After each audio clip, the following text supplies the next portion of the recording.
और जहां दिखे मारियो, अपना समझ के खा लियो।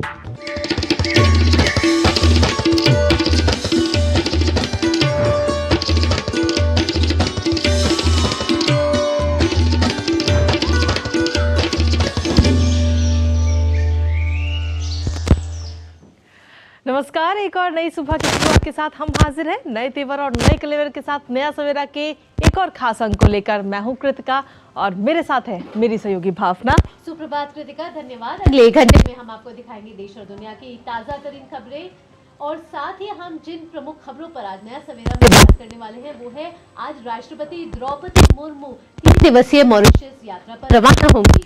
बिल्कुल, और इसी के साथ में अगर देखा जाए तो राष्ट्रीय राजमार्ग की कई सारी योजनाओं की सौगात प्रधानमंत्री नरेंद्र मोदी आज देशवासियों को सौंपने जा रहे हैं, जिसमें अगर खासतौर पर देखा जाए तो प्रधानमंत्री आज द्वारका जाएंगे, जहां पर एक्सप्रेस वे की सौगात प्रधानमंत्री देंगे। और इसी के साथ और भी अन्य खबरों पर बात होगी अगले 1 घंटे में, लेकिन सबसे पहले नजर डाल लेते हैं इस वक्त की सुर्खियों पर।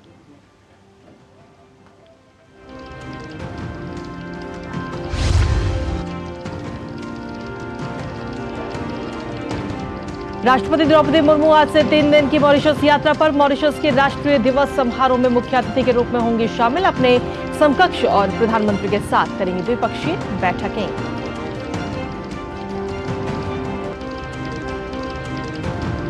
आज देश भर में होने वाले ड्रोन दीदियों के प्रदर्शन देखेंगे प्रधानमंत्री। सशक्त नारी विकसित भारत कार्यक्रम में 1000 नमो ड्रोन दीदियों को तोहफा भी देंगे प्रधानमंत्री। स्वयं सहायता समूहों को रियायती ब्याज दर पर बैंक ऋण का वितरण और लखपति दीदियों का करेंगे सम्मान।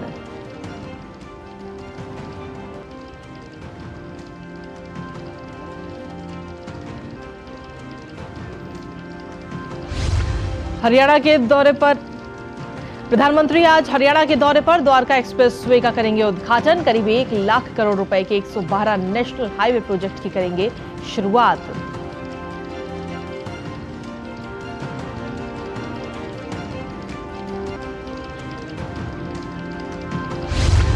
संदेशखाली में ईडी टीम पर हमला मामले में सीबीआई की एफआईआर के खिलाफ सुप्रीम कोर्ट में सुनवाई आज। बंगाल सरकार ने दी है सीबीआई जांच को चुनौती।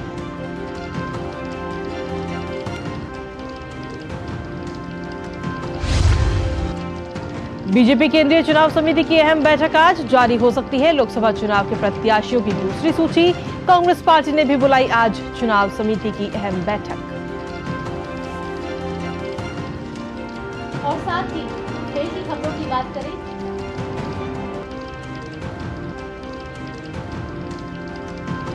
तो सात्विक चिराग की भारतीय पुरुष युगल जोड़ी ने रचा इतिहास। चीनी जोड़ी को हराकर दूसरी बार किया फ्रेंच ओपन बैडमिंटन टूर्नामेंट पर कब्जा।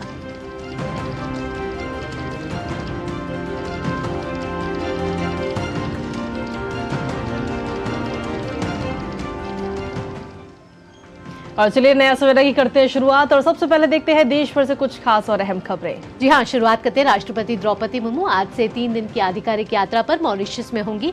कल यानी कि 12 मार्च को मॉरिशस के स्वतंत्रता दिवस समारोह में उन्हें मुख्य अतिथि के रूप में आमंत्रित किया गया है। इसके अलावा राष्ट्रपति वहां अपने समकक्ष और प्रधानमंत्री के साथ द्विपक्षीय बैठकें भी करेंगी।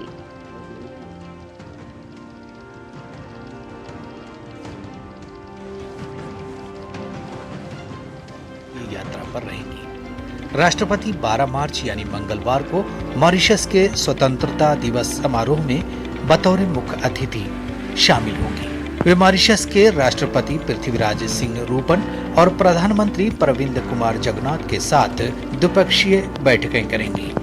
अपनी इस यात्रा के दौरान वो कई गणमान्य व्यक्तियों और नेताओं से भी मुलाकात करेंगी। राष्ट्रपति मुर्मू और प्रधानमंत्री जगन्नाथ संयुक्त रूप से मॉरिशस के साथ भारत की जीवंत विकास साझेदारी की बढ़ती और बहुमुखी प्रकृति को प्रदर्शित करने वाली 14 भारत सहायता प्राप्त परियोजनाओं का उद्घाटन करेंगे। राष्ट्रपति मुर्मू महत्वपूर्ण द्विपक्षीय समझौतों के आदान प्रदान की भी गवाह बनेंगी, जो दोनों देशों के बीच मजबूत द्विपक्षीय संस्थागत सहयोग और क्षमता निर्माण सहयोग को और मजबूत करने का प्रयास करेंगे। राष्ट्रपति द्रौपदी मुर्मू की इस यात्रा को लेकर स्थानीय लोग भी काफी उत्साहित हैं। भारत माता के कोई आ रहे हैं और खासकर मुर्मू जी राष्ट्रपति जो है भारत का, तो हमारा समझो कि एक माता ही आ रहे हैं।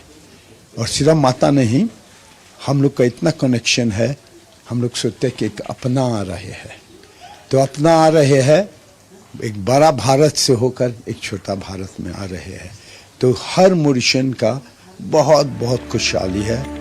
राष्ट्रपति द्रौपदी मुर्मू बोटानिकल गार्डन में मॉरिशस के नेताओं को श्रद्धांजलि देने के साथ ही ऐतिहासिक और सांस्कृतिक स्थलों का भी दौरा करेंगी।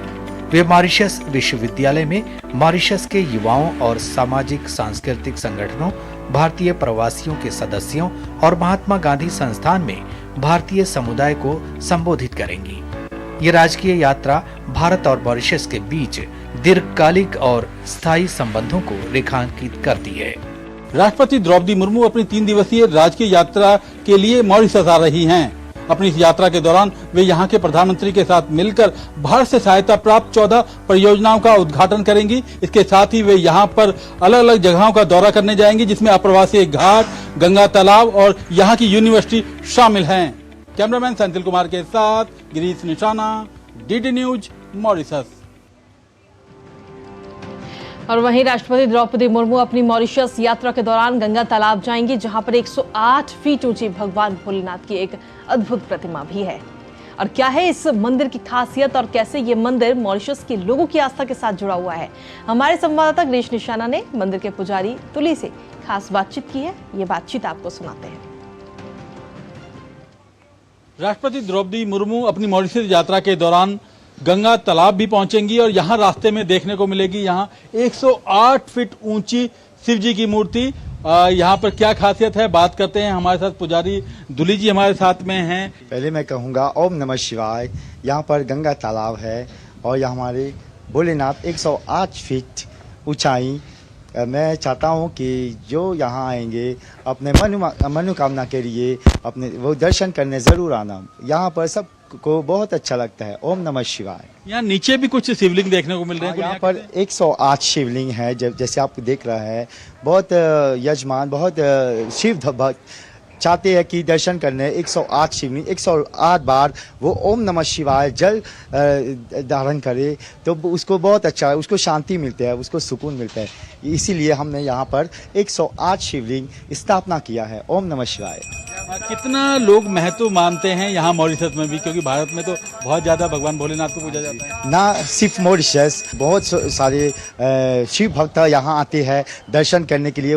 बहुत सारे लोग, बहुत अच्छा लगता है जब वो यहाँ दर्शन करने हैं, उसका मनोकामना मांगते हैं, सब कुछ बहुत अच्छा लगता है। ओम नमः शिवाय। और लोग यहाँ अपनी मनोकामना मांगने के लिए भी आते हैं। आप यहाँ मेरे पीछे देख भी सकते हैं किस तरह से यहाँ न केवल 108 फीट ऊंची भगवान भोलेनाथ की मूर्ति है, बल्कि यहाँ नीचे 108 शिवलिंग भी स्थापित किए गए हैं। कैमरामैन सेंथिल कुमार के साथ गिरीश निशाना, डीडी न्यूज, मॉरिशस। बढ़ते बदले खबर की ओर, प्रधानमंत्री नरेंद्र मोदी आज सशक्त नारी विकसित भारत कार्यक्रम में भाग लेंगे और नई दिल्ली के भारतीय कृषि अनुसंधान संस्थान पूसा में नमो ड्रोन दीदियों द्वारा आयोजित कृषि ड्रोन प्रदर्शन में देखेंगे। देश भर में 10 अलग अलग स्थानों से नमो ड्रोन दीदियों भी एक साथ ड्रोन प्रदर्शन में भी भाग लेंगे। और वहीं आपको बता दें कि इस कार्यक्रम के दौरान प्रधानमंत्री 1000 नमो ड्रोन दीदियों को ड्रोन भी वितरित करेंगे। प्रधानमंत्री प्रत्येक जिले में बैंकों द्वारा स्थापित बैंक लिंकेज शिविरों के माध्यम से स्वयं सहायता समूहों को रियायती ब्याज दर पर लगभग 8000 करोड़ रुपए के बैंक ऋण भी वितरित करेंगे। वहीं प्रधानमंत्री SHG को लगभग 2000 करोड़ रुपए की पूंजी सहायता निधि भी वितरित करेंगे।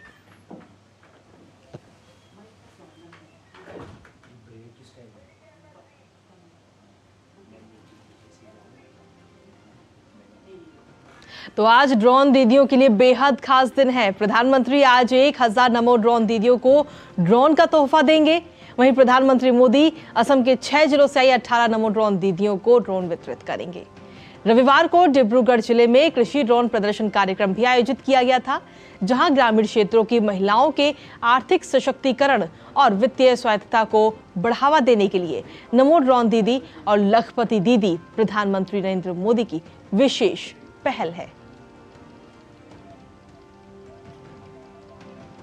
माननीय प्रधानमंत्री जी का ये जो प्रोग्राम है नमो ड्रोन दीदी, इसको इस तरीके से डिज़ाइन किया गया है क्योंकि एक ड्रोन बड़ा सेफ उड़ाना चाहिए, क्योंकि इसमें सेफ्टी के रूल्स को ज़्यादा फॉलो करना पड़ता है तो आ जाएगा। या जितनी भी ड्रोन दीदी पूरे हिंदुस्तान के अंदर हैं, इनको DGCA अप्रूव्ड जो RPTO होते हैं वहाँ से इन लोग का ट्रेनिंग हुआ है। वहाँ पे बहुत अच्छा लगता है क्योंकि हमारा जो ड्रोन मिला है ना वो कोई दिन का काम कम समय में होगा, जो हमारा खेती में लाभवान होगा। कम समय में फर्टिलाइजर यूज करेंगे तो हमारा खेती बहुत अच्छा होगा, इसलिए हमें ड्रोन मिलकर हमें बहुत अच्छा लगता है। हमें उसको दिल से शुक्रिया अदा करेंगे जो हमको ये ड्रोन दिया है ना, जो हमारा खेती में बहुत फायदा होगा। तो देखा जाए तो ड्रोन दीदियों और साथ ही लखपति दीदियों के लिए बेहद ही खास और अहम दिन है आज। इस पर आगे भी चर्चा करेंगे अपने संवाददाताओं से, लेकिन उससे पहले बुलेटिन में वक्त एक छोटे से ब्रेक का है। मैं क्या जी, सब जानते हैं जहां दिखे मारियो अपना समझ के खा लियो। चुलबुलापन जिसकी हर बात में भूल जाए, मेरी जैसी मेरी अपनी पताका चाय, गजब का स्वाद। Hey girls! Hi! Congratulations! आज तो पार्टी चाहिए। पहले चैंपियन के साथ सेल्फी लेंगे। आइडिया, यही करते हैं पार्टी। Pizza party. ये चल अपना कार्ड और पिन दे। मेरे कार्ड की डिटेल्स मैं खुद ही डालूंगी। RBI कहता है अपना पिन, OTP, CVV या इंटरनेट बैंकिंग पासवर्ड किसी के साथ शेयर ना करें। ऑनलाइन बैंकिंग सिर्फ अपने कंप्यूटर, मोबाइल और सिक्योर नेटवर्क से करें। बाय गर्ल्स, कहाँ जा रही है? सुना नहीं, नो शेयरिंग। RBI कहता है जानकार बनिए, सतर्क रहिए। कोविड ने हम लोगों को work from home and flexibility दोनों सिखा दी। Handling my job responsibilities and अपना घर। NPS भी इसी तरह फ्लेक्सिबल है। इन्वेस्टमेंट ऐप के थ्रू अपना अकाउंट इजीली ओपन किया और अब उसी ऐप के थ्रू अपना अकाउंट फुल्ली ऑपरेट कर रहा। कोई रिस्ट्रिक्शन नहीं है, किसी भी समय लॉग इन कर सकता हूँ और अपने इन्वेस्टमेंट की अमाउंट चेंज भी कर सकता हूँ। जितना पॉसिबल होता है उतना अपने इनकम से बचाता हूँ और अपने NPS अकाउंट में इन्वेस्ट करता हूँ। अपने बेहतर कल को सुनिश्चित करने के लिए NPS जरूरी है। मोदी सरकार की गारंटी, सबका अपने पक्के घर का सपना होगा पूरा। 4 करोड़ पक्के घरों का निर्माण, हमारा संकल्प विकसित भारत। टेक स्टार्टअप सॉलिड का प्लान था, कड़क करना था समथिंग ग्रेट, पर शुरू से प्रॉब्लम्स ने घेरा यूं कि बिजनेस हुआ अपना लम्बेट। बिजनेस गुरु की जरूरत थी खास, सीधे गए SBI स्टार्टअप ब्रांच पे तो खुल गया success. Startup advisory and support SBI startup branch पे। मुथूट फाइनेंस, भारत का नंबर 1 सबसे भरोसेमंद financial services brand. Gold loan के लिए अभी कॉल करें 1-800-313-1212। ब्रेक के बाद आपका स्वागत है। आप देख रहे हैं नया सवेरा और लगातार हम आपको बता रहे हैं कि प्रधानमंत्री नरेंद्र मोदी आज एक बहुत ही अहम कार्यक्रम में भाग लेने वाले हैं। ये कार्यक्रम है विकसित भारत नारी सशक्तिकरण से जुड़ा हुआ है, जहां प्रधानमंत्री नरेंद्र मोदी ड्रोन दीदियों को ड्रोन वितरित करेंगे। साथ ही ये जो ड्रोन दीदियां हैं वो भी अपना ड्रोन का जो है वो प्रदर्शन करने वाली हैं। और इसी से ज्यादा जानकारी ले लेते हैं, हमारे संवाददाता जुड़ चुके हैं हमारे साथ दिल्ली से अनुज यादव। अनुज, सुप्रभात। कहीं ना कहीं देखें तो ड्रोन दीदी अपने आप में नारी सशक्तिकरण का एक बेहद ही नया आयाम जुड़ रहा है, साथ ही साथ नई तकनीक से जुड़ना अपने आप में एक नया अनुभव है। देखिए, बिल्कुल भावना, कृषि क्षेत्र में हो रहे बदलाव, कृषि क्षेत्र में किस तरीके से तकनीक का उपयोग हो रहा है, किस तरीके से कृषि क्षेत्र के अंदर महिलाओं का सशक्तिकरण हो रहा है, आज के कार्यक्रम से ये सारी वो तस्वीरें देखने को मिलेंगी। बिल्कुल देश के 11 अलग अलग स्थानों से आज महिलाएं दिल्ली के पूसा में आएंगी और यहां पे ड्रोन का प्रदर्शन करेंगी। देखिए, तकनीक के माध्यम से किस तरीके से कृषि क्षेत्र में बदलाव हो रहे हैं और उसमें भी महिलाएं जो हैं ड्रोन का इस्तेमाल करती हुई दिख रही हैं। हम जानते हैं कि देश के अलग अलग इलाकों के अंदर पायलट प्रोजेक्ट के रूप में महिलाओं को ट्रेंड किया गया था और आज ड्रोन कृषि क्षेत्र की एक बड़ी जरूरत बन चुकी है। चाहे दवाइयों का छिड़काव हो, चाहे सब्जियों और फलों का जो ट्रांसपोर्टेशन करना हो, वो भी ड्रोन के माध्यम से हो रहा है। तो कुल मिलाकर बदलते भारत भारत की तस्वीर, बदलते कृषि क्षेत्र की तस्वीर और उसमें भी महिलाओं की अहम भूमिका। क्योंकि जिस तरीके से बात की है कि नारी का सशक्तिकरण और विकसित भारत, महिलाओं की भूमिका को नजरअंदाज नहीं किया जा सकता। और पिछले 10 वर्षों के दौरान केंद्र सरकार, मोदी सरकार की जो भी योजनाएं बन रही हैं, उसमें महिलाओं की भूमिका सबसे आगे होनी चाहिए। इस तरह की कल्याणकारी योजनाएं लगातार कृषि क्षेत्र में देखने को मिल रही हैं। आज प्रधानमंत्री खुद मौजूद होंगे दिल्ली के पूसा में और यहां पर अलग अलग क्षेत्रों से आई महिलाएं जब ड्रोन को उड़ा रही होंगी, उसका प्रदर्शन कर रही होंगी, तो ये बदलते हुए कृषि क्षेत्र की एक तस्वीर सामने आएगी। बिल्कुल अनुज, बदलता हुआ कृषि क्षेत्र तो नजर आएगा ही, लेकिन साथ ही साथ उसमें महिलाएं किस तरीके से आगे बढ़ गए और भूमिका निभा रही हैं अपनी, वो भी हमें आज नजर आए। क्योंकि प्रधानमंत्री नरेंद्र मोदी 2014 के बाद से लगातार हम देखा जाए तो जितनी भी योजनाएं आ रही, खासतौर पर महिला किस तरीके से सशक्तिकरण हो सकती है, महिलाओं की किस तरीके से मजबूती और हर क्षेत्र में भागीदारी भी लगातार हमें कहीं ना कहीं बढ़ती हुई नजर आ रही है। अनुज,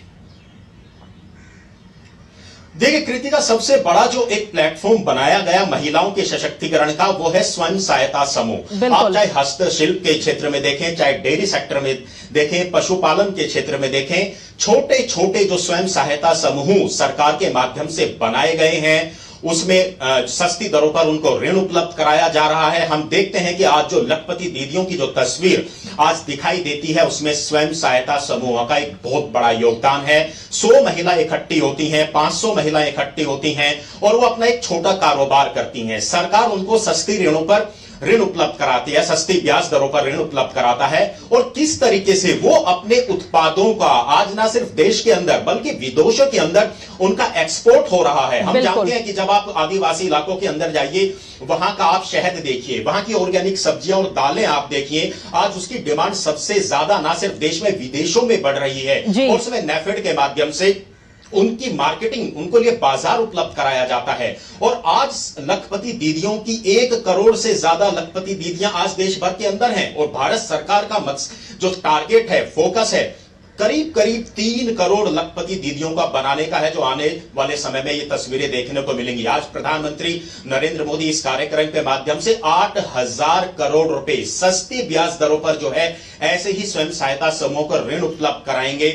उनके खातों में यह पैसा जाएगा और उसके बाद वो महिलाएं अपनी आगे की जो एक विकसित भारत की तस्वीर है, उसमें अपना योगदान देती हुई नजर आएंगे। तो कुल मिलाकर हम कह सकते हैं, और कुछ ही दिन पहले कृतिका आपने देखा कि अंतरराष्ट्रीय महिला दिवस के मौके पर जब प्रधानमंत्री महिलाओं को दिल्ली के मंडपम में संबोधित कर रहे थे, तो उन्होंने एक ही बात कही थी, और वो बात कही थी कि देश की बढ़ती अर्थव्यवस्थाओं में महिलाओं की भूमिका सबसे आगे होनी चाहिए।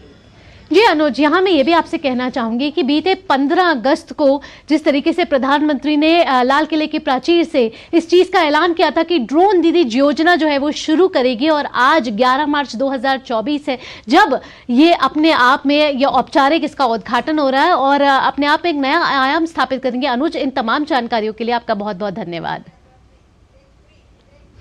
और इसी के साथ चलिए खबरों में आगे बढ़ लेते हैं, जहां आपको बता दें कि इसी बीच यशोभूमि से अभिषेक भी हमारे संवाददाता इस वक्त जुड़ेंगे। लेकिन वहीं आपको बता दें कि प्रधानमंत्री नरेंद्र मोदी आज हरियाणा का गुरुग्राम का भी दौरा करेंगे। इस अवसर पर प्रधानमंत्री देश में विस्तारित 1 लाख करोड़ रुपए की 112 राष्ट्रीय राजमार्ग परियोजनाओं का उद्घाटन और शिलान्यास करेंगे। राष्ट्रीय राजमार्ग 48 पर दिल्ली और गुरुग्राम के बीच यातायात परिचालन में सुधार लाने और व्यवस्था की बाधाओं को दूर करने में सहयोग देने के लिए प्रधानमंत्री द्वारका एक्सप्रेसवे के हरियाणा खंड का आज उद्घाटन करेंगे।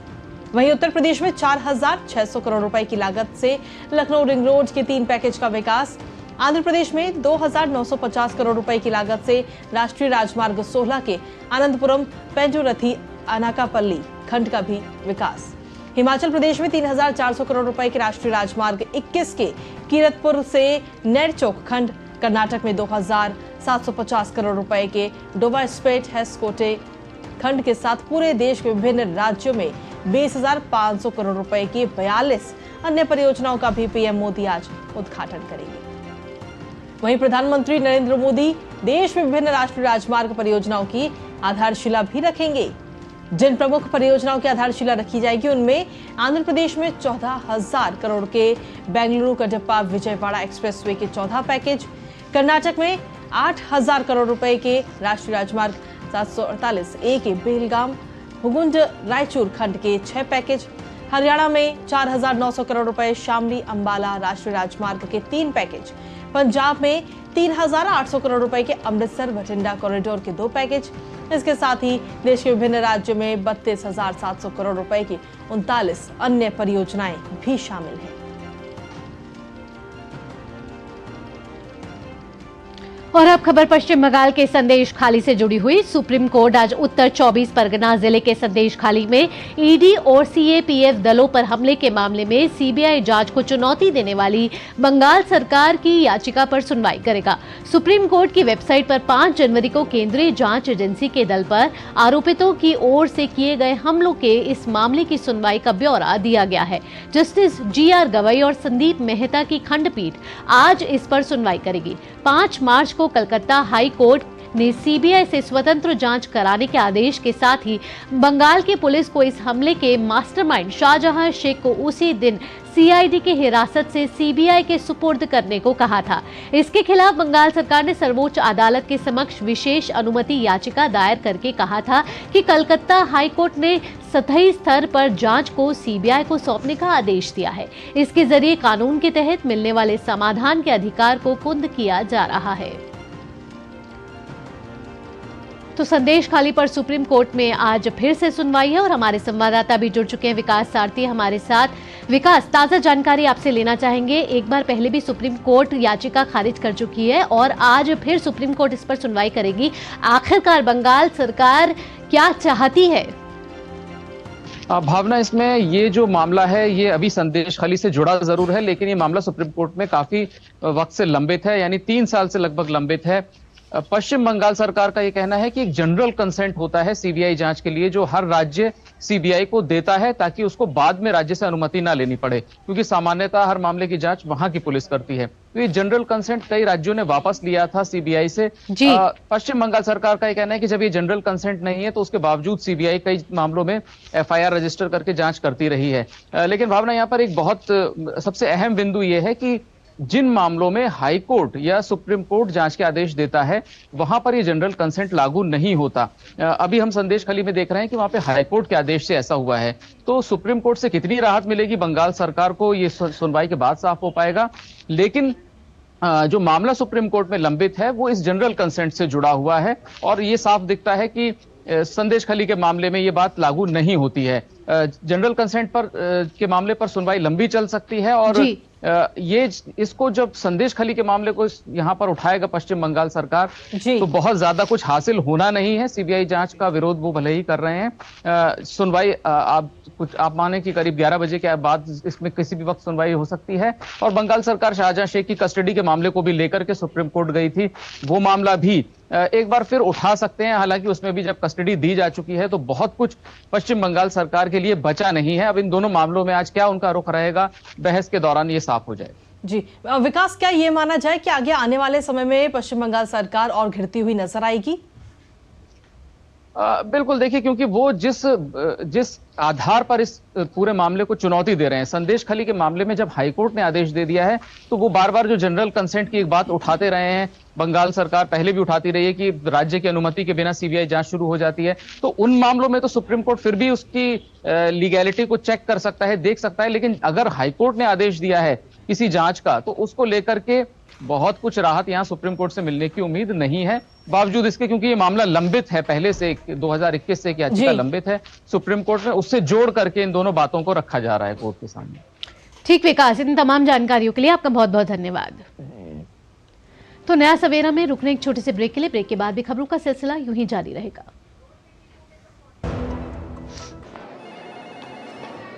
सर, आप बहुत लकी हैं कि आपके बेटे ने हेल्थ इंश्योरेंस और बाकी सारी फॉर्मेलिटीज टाइम से पूरी कर दी है। अब आप घर जा सकते हैं। मेरा बेटा? तो फिर आप? पॉलिसी बाजार। क्लेम के टाइम पे हमेशा आपकी हेल्प को तैयार। पॉलिसी बाजार, 1 करोड़ का हेल्थ इंश्योरेंस सिर्फ 390 रुपए महीने से शुरू। मैं क्या जी, सब जानते हैं, जहाँ दिखे मारियो, अपना समझ के खा लियो। चुलबुलापन जिसकी हर बात में भूल जाए मेरी जैसी मेरी अपनी पताका। पताका चाय, गजब का स्वाद। मैंने अपना एनपीएस अकाउंट ऑनलाइन ओपन कर दिया था। सीरियस सेविंग स्टार्ट की after I landed my first job eight 23। अपने कॉर्पोरेट में बस अपना एनपीएस नंबर दिया एंड इन्वेस्टिंग चालू। थोड़े ही दिन पहले मेरा जॉब बदल गया, मैं मुंबई से राजकोट आ गई, लेकिन मेरा NPS account same. I just transfer the same account to my new company. NPS किसी भी जगह से ऑपरेट हो सकता है, जहां मैं वहां मेरा एनपीएस अकाउंट। अपने बेहतर कल को सुनिश्चित करने के लिए एनपीएस जरूरी है। और ब्रेक के बाद एक बार फिर से स्वागत आप सभी का। नया सफर में बढ़ते आगे। जी हाँ, लोकसभा चुनाव को लेकर रोज ही हलचल बढ़ रही है। अभी हर राजनीतिक पार्टी अपने प्रत्याशियों का नाम फाइनल करने के लिए माथापच्ची कर रही है। हालांकि लगभग सभी दलों ने पहले दौर के नामों की घोषणा कर दी है। इसी बीच आज केंद्र में सत्तारूढ़ पार्टी बीजेपी अपनी केंद्रीय चुनाव समिति की बैठक करने जा रही है। दिल्ली के पार्टी मुख्यालय में होने वाली इस बैठक में समिति के सभी सदस्य शामिल होंगे। पूरी संभावना है कि आज की बैठक के बाद पार्टी अपने उम्मीदवारों की दूसरी लिस्ट जारी कर दे। सूत्रों की माने तो यहां दूसरी लिस्ट में बीजेपी 150 से अधिक नामों की घोषणा कर सकती है। दूसरी लिस्ट के लिए बीजेपी हाईकमान की एक बैठक हो चुकी है। इसमें राज्यवार नामों को लेकर चर्चा की गई थी। कहा जा रहा है कि बैठक में एनडीए के महाराष्ट्र, उड़ीसा, आंध्र प्रदेश, कर्नाटक, हरियाणा और बिहार के सहयोगी बीजेपी के शीर्ष नेतृत्व के साथ सीटों के बंटवारे पर चर्चा कर सकते हैं। इससे पहले बीजेपी ने 2 मार्च को 195 प्रत्याशियों का नामों का ऐलान किया था, जिसमें प्रधानमंत्री नरेंद्र मोदी को वाराणसी, अमित शाह को गांधीनगर और राजनाथ सिंह को लखनऊ सीट से उम्मीदवार घोषित किया गया। बीजेपी ने इस बार चुनाव में अपने लिए 370 और एनडीए गठबंधन के साथ 400 पार का टारगेट सेट किया है। तो बीजेपी केंद्रीय चुनाव समिति की अहम बैठक है आज। तो हमारे संवाददाता भी ज्यादा जानकारी के साथ हमारे साथ जुड़ चुके हैं। शैलेंद्र मिश्र हैं। शैलेंद्र, सुप्रभात। आज क्या दूसरी लिस्ट जारी हो सकती है? केंद्रीय चुनाव समिति की भाजपा की बहुत ही अहम बैठक है। 195 उम्मीदवारों की लिस्ट पहले ही जारी हो चुकी है। अगर दूसरी लिस्ट की बात की जाए तो कौन से ऐसे राज्य हैं जिनके उम्मीदवारों का नाम आज दूसरी लिस्ट में आ सकता है? भावना, देखिए, बैठक आज होनी है शाम को और देर रात तक कई राज्यों पर लोकसभा उम्मीदवारों की सूची पर विचार विमर्श होगा। जहां तक ऐलान का सवाल है तो कल संभावना है कि इस बात का ऐलान किया जा सकता है। बीजेपी के जो चुनाव समिति के सदस्य हैं वो आज मंथन करने वाले। हमने देखा कई राज्यों के कोर ग्रुप की काफी बैठक हुई है। गुजरात की को लेकर बैठक हुई, हिमाचल को लेकर पहले ही बैठक हो चुकी है, वहां से नाम अनुशंसा आ चुकी है। आंध्र प्रदेश में हम देख रहे हैं कि दरअसल जो टीडीपी और पवन कल्याण की जनसेना के साथ एक समझौता हुआ है भारतीय जनता पार्टी का, तो ऐसे में सीट बंटवारे के लिहाज से वहां पर भी आप देखें प्रगति हो रही है। बिहार में जरूर अभी सीट बंटवारे को अंतिम रूप नहीं दिया जा सका है, तो हम देखेंगे कि बिहार की सूची में थोड़ी देरी हो सकती है। इसके साथ ही साथ जो जिन राज्यों को में विचार होगा आज शाम संभावित, उसमें हिमाचल शामिल है, उसमें हरियाणा शामिल है। इसके साथ ही साथ जिन राज्यों के लिए उम्मीदवारों के नाम का ऐलान नहीं किया गया था पहली सूची में, जो 195 उम्मीदवारों की सूची आई थी, वैसे राज्यों पर विशेष जोर दिया जाएगा। उत्तर प्रदेश के बारे में कहा जा रहा है कि जो बाकी बची सीटें हैं उस पर बाद में विचार किया जाएगा। आज की जो बैठक होनी है उसमें शायद उत्तर प्रदेश पे विचार ना हो। बिहार पर भी हो सकता है कि जब अगली बैठक होगी उसमें विचार किया जाए। चलिए, ठीक है, बहुत बहुत शुक्रिया शैलेंद्र तमाम जानकारी और अपडेट देने के लिए। इस खबर पर अपनी नजर आप लगातार बनाए रखिएगा। और इसी के साथ चलिए अब अगली खबर का भी रुख कर लेते हैं। तो वहीं दूसरी तरफ अगर देखा जाए तो कांग्रेस की केंद्रीय चुनाव समिति भी आज एक अहम बैठक करने वाली है और कहा जा रहा है कि इसमें पंजाब, हरियाणा, उत्तराखंड, जम्मू कश्मीर, मध्य प्रदेश, राजस्थान, छत्तीसगढ़ की स्क्रीनिंग कमेटी की तरफ से भेजे गए उम्मीदवारों के नामों पर चर्चा होगी और उसके बाद में प्रत्याशियों के नामों पर मोहर लगेगी। इस बैठक में राजस्थान की सभी 25 सीटों पर प्रत्याशियों के नामों को अंतिम रूप दिया जाना है और खास बात यह है कि कांग्रेस के कुछ राज्यों की आई पहली सूची के बाद अब प्रत्याशियों के चयन को लेकर कुछ बदलाव भी देखने को मिल सकते हैं। हालांकि खबर यह भी है कि पार्टी के कई सीनियर नेता लोकसभा चुनाव ही नहीं लड़ना चाहते हैं। इससे पहले कांग्रेस की पहली सूची में 39 नाम सामने आए थे, जिनमें वायनाड से राहुल गांधी, तिरुवनंतपुरम से शशि थरूर और राजनांदगांव से भूपेश बघेल को टिकट दिया गया है। तो भाजपा के साथ साथ कांग्रेस केंद्रीय चुनाव समिति की भी अहम बैठक है। कुमार आलोक हमारे साथ जुड़ चुके हैं, हमारे संवाददाता। कुमार, क्या ताजा जानकारी है? 39 नाम पहले ही कांग्रेस अपने दे चुकी है। आज दूसरी सूची में कौन से राज्यों के प्रमुख उम्मीदवारों के नाम क्या घोषित किए जा सकते हैं? देखिए, आज जयराम रमेश की 12 बजे प्रेस कॉन्फ्रेंस है कांग्रेस हेडक्वार्टर पे, तो वहां पर क्या कुछ वो घोषणा करते हैं वो देखने वाली बात होगी। लेकिन कल ही उन्होंने स्टेटमेंट दिया था कि आज शाम कांग्रेस की दूसरी लिस्ट आ सकती है। और जैसा कि आपने देखा होगा कि यूपी में खास करके एक कमेटी बनाई गई है कि वहां के उम्मीदवारों को चुनने के लिए, और उसमें जो कमेटी की कल 2 घंटे तक की बैठक हुई और उस बैठक में ये निर्णय लिया गया कि रायबरेली और अमेठी से गांधी परिवार का ही सदस्य लड़े, यानी राहुल गांधी को अमेठी से और प्रियंका गांधी को रायबरेली से लड़ाने के लिए अधिकृत किया गया। और इंटरेस्टिंग बात यह है कि कुछ नाम ऐसे हैं जिस पर चर्चा हुई है।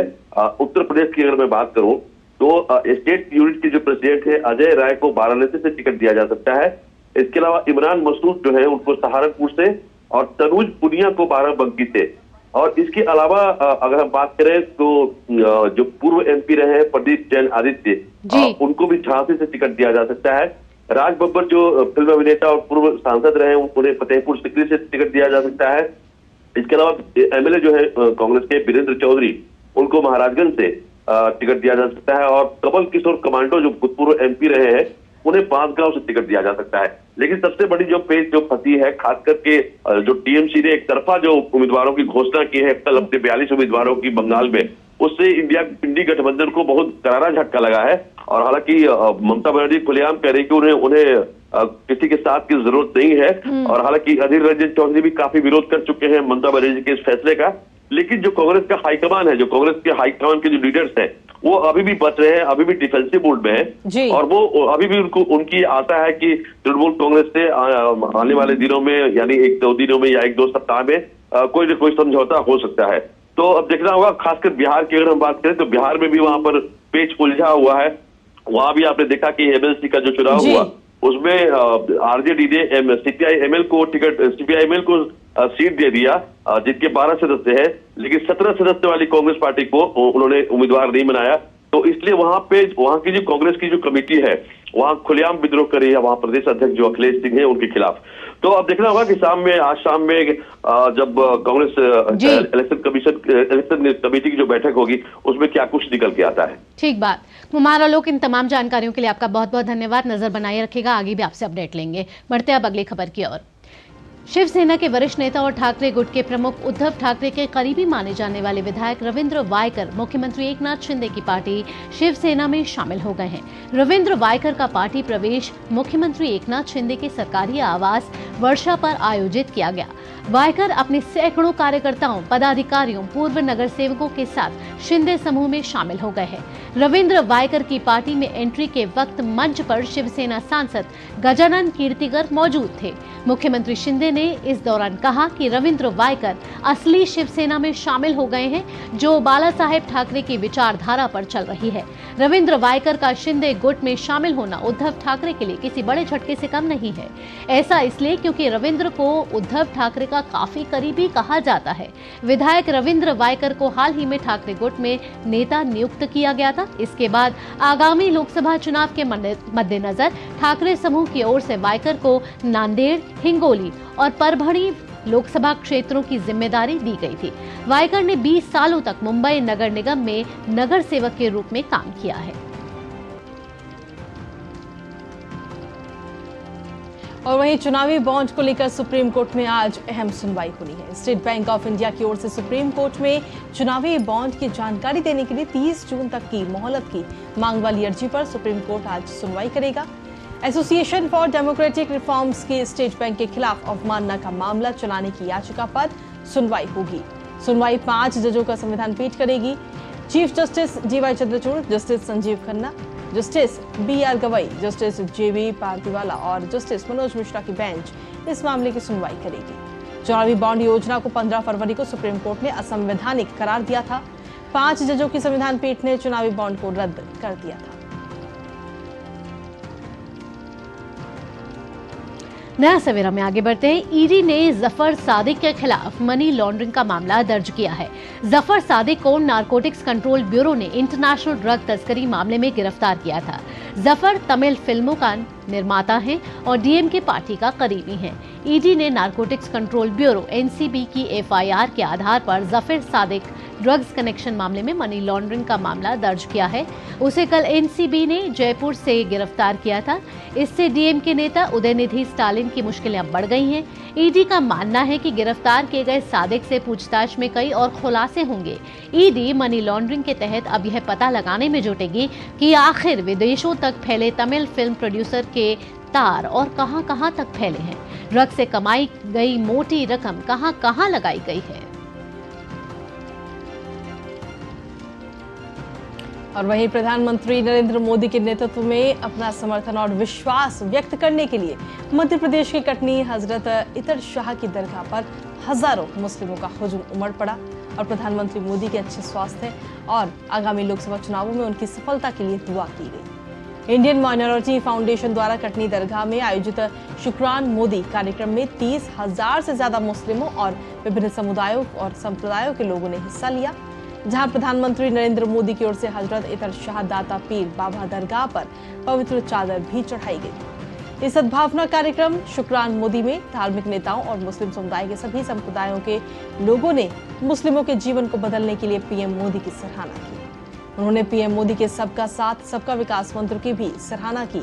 साथ ही पीएम मोदी के नेतृत्व के 10 वर्षों को स्वर्ण युग करार दिया।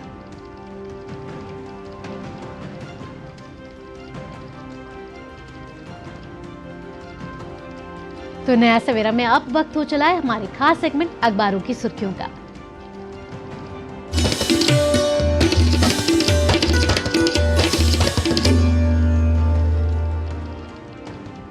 और अखबारों की सुर्खियां जानने के लिए सीधा रुख करते हैं सुक्त संध्या का। संध्या, आज क्या कुछ अखबारों में अहम सुर्खियां हैं? जी कृतिका, अखबारों की सुर्खियों की शुरुआत करते हैं अखबारों में छपे प्रधानमंत्री नरेंद्र मोदी के उस वक्तव्य से जुड़ी हुई खबर के साथ जो प्रधानमंत्री ने कल अपनी रैली के दौरान संबोधन में कही और बताया गया कि विकसित भारत बनाने के लिए वो किस तरह से काम कर रहे हैं, किस तरह से दौड़ रहे हैं। तो इसी बात को कोट करते हुए आज अखबारों ने इस खबर को लिया है। इसके अलावा आज मार्केट पेज पर राष्ट्रीय सहारा अखबार ने अपनी एक खबर ली है और बताया कि फार्मूला रेसिंग ईंधन बनाने वाली पहली भारतीय कंपनी होगी इंडियन ऑयल और इसके लिए अगले 3 महीने में इसका उत्पादन भी शुरू कर दिया जाएगा। ये विशिष्ट ईंधन क्षेत्र में विस्तार किया जा रहा है कंपनी के माध्यम से, तो इस खबर को भी आज प्रमुखता के साथ लिया है। इसके अलावा आपको बता दें कि प्रधानमंत्री नरेंद्र मोदी जिस तरह से वसुधैव कुटुंबकम की बात करते हैं तो किस तरह से जो बाकी देश हैं वो उनकी बात को मानते भी हैं। तो इसी तरह की एक खबर आज सभी अखबारों में हमें देखने को मिली है और बताया गया है, CNN ने एक जानकारी देते हुए बताया है कि प्रधानमंत्री मोदी के चलते टला था यूक्रेन पर रूस का परमाणु हमला। जी हां, प्रधानमंत्री ने पिछले वर्ष ये बात कही थी पुतिन से कि यह युद्ध का युग नहीं है और उनकी बात मानी भी गई और यह परमाणु हमला टला था, रुका था। तो इस खबर को आज सभी अखबारों ने लिया है। इसके अलावा एक और खबर मनोज पांडे जो आर्मी चीफ हैं उनके माध्यम से छपी है और बताया गया है कि अब जो समय बदल रहा है तो युद्ध के तरीके भी बदल रहे हैं और उसको लेकर के भारत किस तरह से तैयारी कर रहा है, किस तरह से भारत अपने जो युद्ध से सामना करने के लिए अपने आप को सुदृढ़ बना रहा है, सशक्त बना रहा है, तो उसको लेकर के भी आज उनके बयान के माध्यम से एक खबर प्रकाशित हुई है। और चलते चलते बात कर लेते हैं स्वास्थ्य से जुड़ी हुई जो हिंदुस्तान अखबार ने लिया और बताया है कि डाइट ड्रिंक यदि आप लेते हैं तो उससे आपका हृदय रोग, मोटापा और डिमेंशिया जैसे खतरे की संभावना बढ़ जाती है। तो डाइट ड्रिंक यानी कि आप जिस तरह के सॉफ्ट ड्रिंक या कोल्ड ड्रिंक लेते हैं तो उसको थोड़ा सा कम कर दिया जाए। और ये भी बताया है कि शोधकर्ताओं ने सलाह दी है कि बजाय इसके 118 मिलीमीटर बगैर चीनी का जूस पीना ज़्यादा कारगर है और ज़्यादा मुफीद है अपने स्वास्थ्य के लिए। तो आज के अखबारों में अलग अलग क्षेत्रों से जुड़ी हुई ये है अहम खबरें। संध्या, राजनीति से लेकर स्वास्थ्य तक इतने सीमित समय में जिस तरीके से आपने खबरों को, अखबारों की खबरों को हमारे दर्शकों तक पहुंचाया, आपका बहुत बहुत धन्यवाद। और इसी के साथ चलिए खबरों में आगे बढ़ेंगे, लेकिन उससे पहले बुलेटिन में वक्त एक छोटे से ब्रेक का हो गया। आप बने रहिए हमारे साथ, देखते रहिए डीडी न्यूज। चुलबुलापन जिसकी हर बात में भूल जाए मेरी जैसी मेरी अपनी पताका। पताका चाय, गजब का स्वाद। मैं क्या जी, सब जानते हैं, जहां दिखे मारियो, अपना समझ के खा लियो।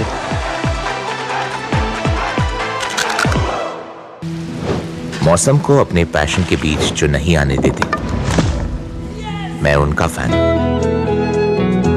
मेरी तरह SBI भी आपका फैन है, इसलिए SBI आपके लिए थोड़ी एक्स्ट्रा मेहनत करता है। तो excellent customer service, assistance to MSMEs और technology driven banking solutions.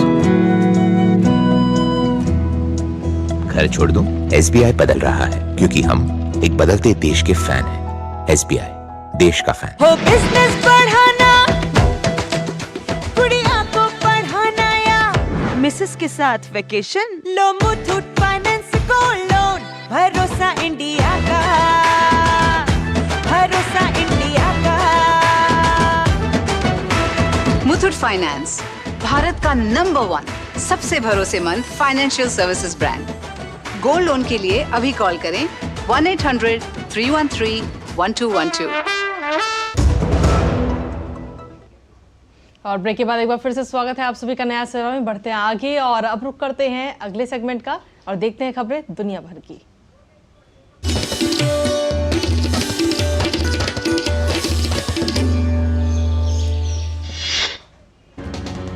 America का कहना है कि उसने हैती से गैर आवश्यक दूतावास कर्मचारियों को एयरलिफ्ट किया है क्योंकि देश सामूहिक हिंसा की ओर बढ़ रहा है। अमेरिका ने राजधानी पोर्ट ऑफ प्रिंस में अपने मिशन पर भी सुरक्षा बढ़ा दी है। रूस ने पूर्वी यूक्रेन में अपने नियंत्रित क्षेत्र डोनेट्स्क शहर में बीते कल राष्ट्रपति चुनाव के लिए प्रारंभिक मतदान शुरू किया, जबकि यूक्रेन ने कहा कि डोनेट्स्क, लुहांस्क, जापोरिजिया और खेरसॉन क्षेत्रों में कोई भी रूसी वोट अमान्य होगा और वो मतदान की निगरानी के लिए भेजे गए किसी भी पर्यवेक्षक पर मुकदमा चलाएगा। पाकिस्तान के पूर्व प्रधानमंत्री इमरान खान के सैकड़ों समर्थक 8 फरवरी को हुए चुनावों की हेराफेरी के विरोध में देश भर में सड़कों पर उतर आए हैं। पाकिस्तान में फरवरी में हुए मतदान में, जिसमें चुनाव के दिन मोबाइल इंटरनेट भी बंद हुआ था। अमेरिका और जॉर्डन ने गजा के फिलिस्तीनियों को मानवीय सहायता पहुंचाने के लिए एक नई एयर ड्रॉप की, जिसमें 11,500 से ज्यादा लोगों को भोजन पैराशूट से भेजा गया। गजा और इजराइल हमले में 2.3 बिलियन लोगों में से अधिकांश को विस्थापित कर दिया गया है और भोजन, पानी और दवा की भी गंभीर कमी हो गई है।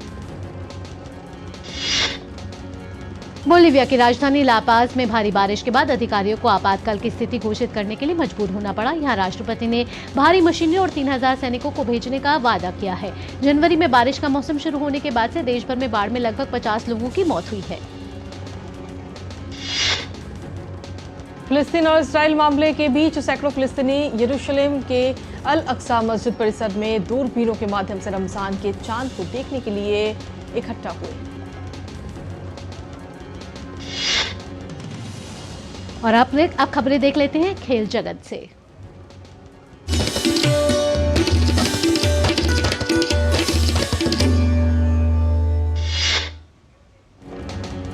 भारतीय पुरुष युगल जोड़ी सात्विक साईराज और चिराग शेट्टी ने French open super 750 badminton tournament का खिताब जीत लिया है। ये दूसरा मौका है जब सात्विक चिराग की जोड़ी ने फ्रेंच ओपन का खिताब जीता। दोनों ने चीनी खिलाड़ियों को सीधे गेम में 21-13, 21-16 से हराया। रणजी फाइनल में मुंबई के लिए शार्दुल ठाकुर ने सर्वाधिक 75 रन बनाए। पहले दिन का खेल खत्म होने तक विदर्भ ने अपनी पहली पारी में 3 विकेट खोकर 31 रन बना लिए थे। नोवाक जोकोविच ने इंडियन वेल्स में 5 साल के बाद वापसी करते हुए जीत के साथ शुरुआत की है। जोकोविच ने अलेक्जेंडर वुकिच को हराया है। रूस के डेनिल मेदवेदेव ने इंडियन वेल्स टेनिस टूर्नामेंट में स्पेन को रोबर्टो कार्बालेस को हराया। अगले दौर में उनका सामना अमेरिका के सेबेस्टियन कॉडा से होगा। नॉर्वे के कैस्पर रूड ने स्लोवाकिया के क्वालिफायर लुकास क्लेन को मात दी। कैस्पर ने यह मैच 6-4, 7-6 से जीता। अमेरिकी टेनिस खिलाड़ी टेलर फ्रिट्ज ने इंडियन वेल्स टेनिस प्रतियोगिता के राउंड ऑफ 32 में प्रवेश कर लिया है। फ्रिट्ज ने चिली के खिलाड़ी को शिकस्त दी है। ह्यूबर्ट हुरकाज को इंडियन वेल्स में हार का सामना करना पड़ा। हुरकाज को फ्रांस के गेल मॉनफिल्स ने मात दी। कोको गाफ ने इंडियन वेल्स के तीसरे दौर में जगह बना ली है। गाफ ने दूसरे दौर के मैच में गैर वरीय क्लेरा बुरेल को मात दी है। और खेल जगत के बाद अब देखते हैं खबरें सिने जगत यानी ग्लैमर वर्ल्ड से फटाफट अंदाज में।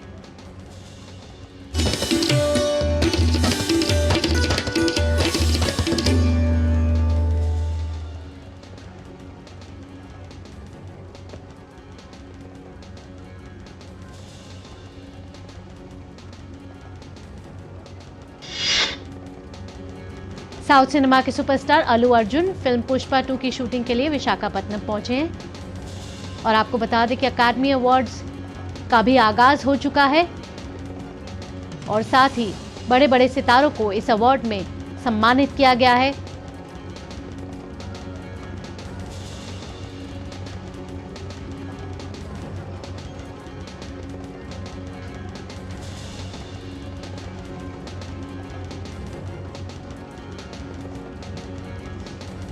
ग्लैमर वर्ल्ड की बात करें तो अकादमी अवार्ड दुनिया के सबसे चर्चित अवार्ड समारोह में से एक है। 96वां अकादमी अवार्ड 2024 अमेरिका के लॉस एंजलिस में डॉल्बी थिएटर में हुआ। एमा स्टोन को बेस्ट एक्ट्रेस का ऑस्कर फिल्म पुअर थिंग्स के लिए मिला है। किलियन मर्फी ने बेस्ट एक्टर का अवार्ड जीता है।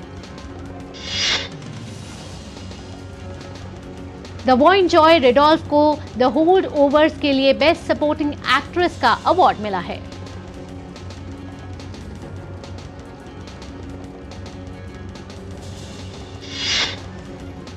वहीं ओपेनहाइमर के लिए रॉबर्ट डाउनी जूनियर को सर्वश्रेष्ठ सहायक अभिनेता का अवार्ड मिला।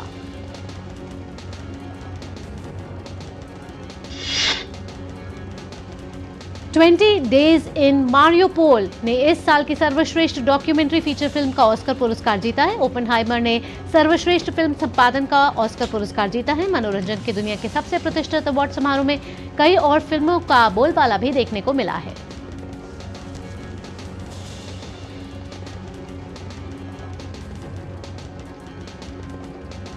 तो किलियन मर्फी ने बेस्ट एक्टर का अवार्ड जीता है और ऑस्कर अवार्ड का आगाज हो चुका है और घोषित हो रहे हैं लगातार ऑस्कर अवार्ड विनर्स।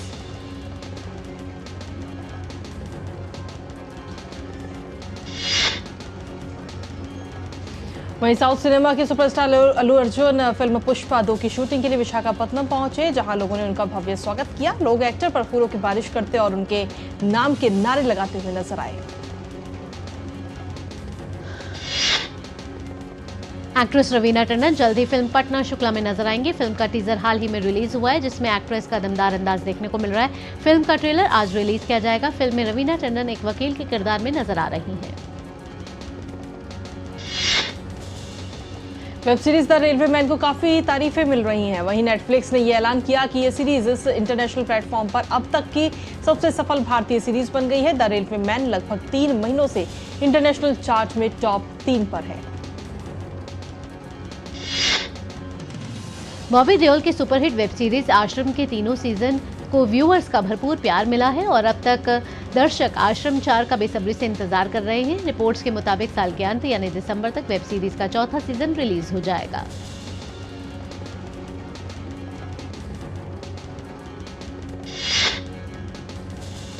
और चलिए नया सवेरा में अब आगे बढ़ते हैं और बात कर लेते हैं अगले सेगमेंट की, यानी कि आपकी सेहत की।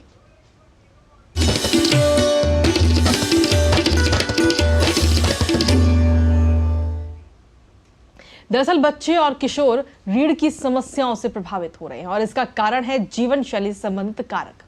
बच्चों में शारीरिक सक्रियता में कमी और गलत पोस्चर समस्याओं का कारण बनते हैं। कैसे आखिर इन समस्याओं से बचाव किया जा सकता है, आइए समझते हैं इस रिपोर्ट के जरिए।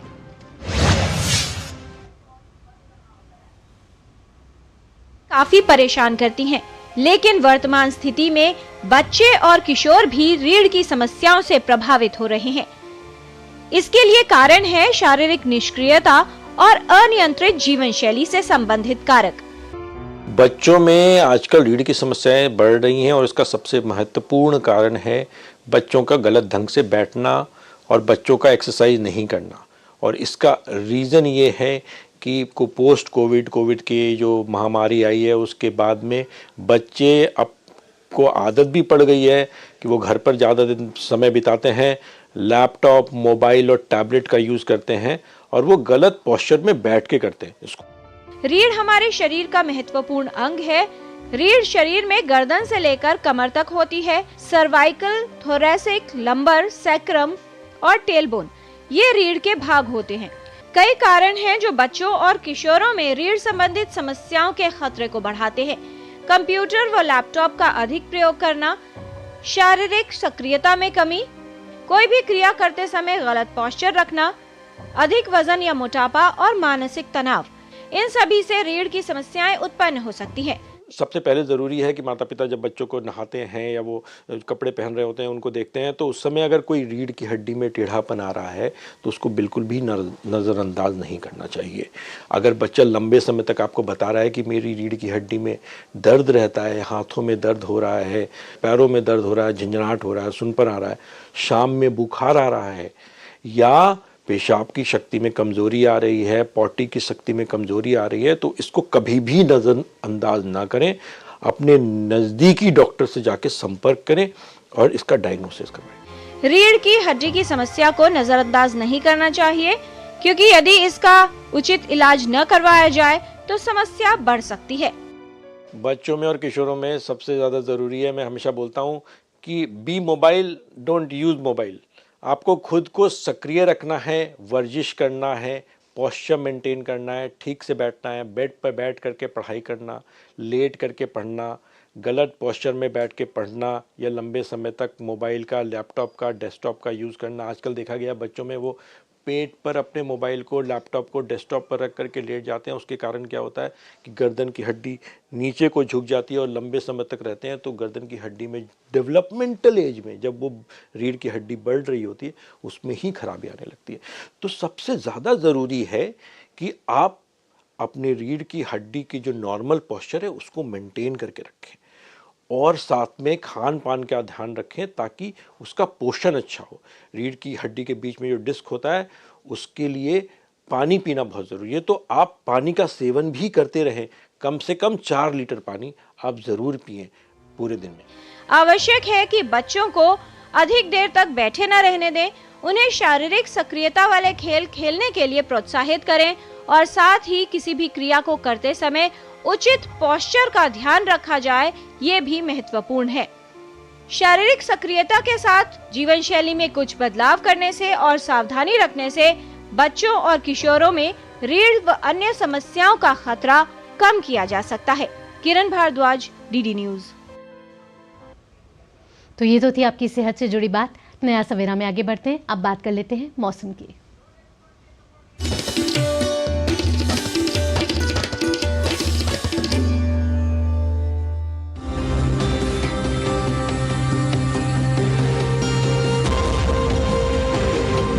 विक्षोभ का असर देखने को मिल सकता है और हल्की से मध्यम से छिटपुट बारिश देखने को मिल सकती है। मौसम विभाग के मुताबिक जम्मू कश्मीर, हिमाचल प्रदेश और उत्तराखंड में हल्की से मध्यम वर्षा और बर्फबारी देखी जा सकती है। वहीं पंजाब, हरियाणा और चंडीगढ़ में भी अलग अलग स्थानों पर गरज चमक के साथ तेज हवाएं चलने की भी संभावना जताई गई है। मौसम विभाग की माने तो दिल्ली एनसीआर में भी 13 मार्च तक तेज हवाएं चलेंगी। हल्की वर्षा होने की संभावना भी जताई गई है। अगले 2 दिनों के दौरान रायलसीमा, तमिलनाडु, पुडुचेरी, कराईकल और केरल में गर्मी बढ़ सकती है।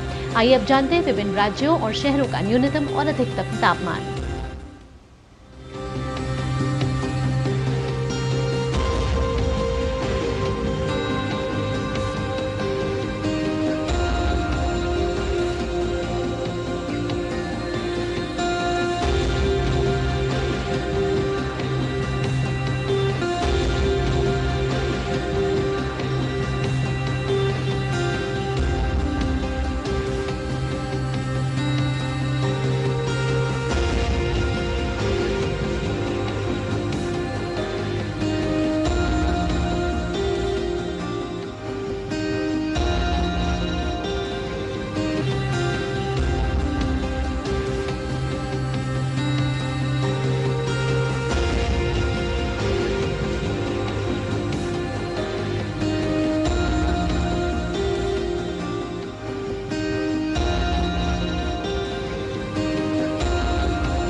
और इसी के साथ आज के नया सवेरा में हमारे साथ बस इतना ही, लेकिन जाने से पहले आपको छोड़ जाते हैं ब्रिटेन के चिड़ियाघर की एक खास तस्वीर के साथ। जी हाँ, ब्रिटेन के चिड़ियाघर की जो खास तस्वीर है, दरअसल यहाँ शाही के एक नए बच्चे की अटखेलियां चल रही हैं। शाही शर्मीले होते हैं, भोजन की तलाश में और कभी कभी शाखाओं में घोंसला बनाकर बिताते हैं। आप ब्रिटेन के इस चिड़ियाघर का आनंद लीजिए, इन झलकियों का आनंद लीजिए। मुझे कृतिका और नया सवेरा की पूरी टीम को दीजिए अनुमति।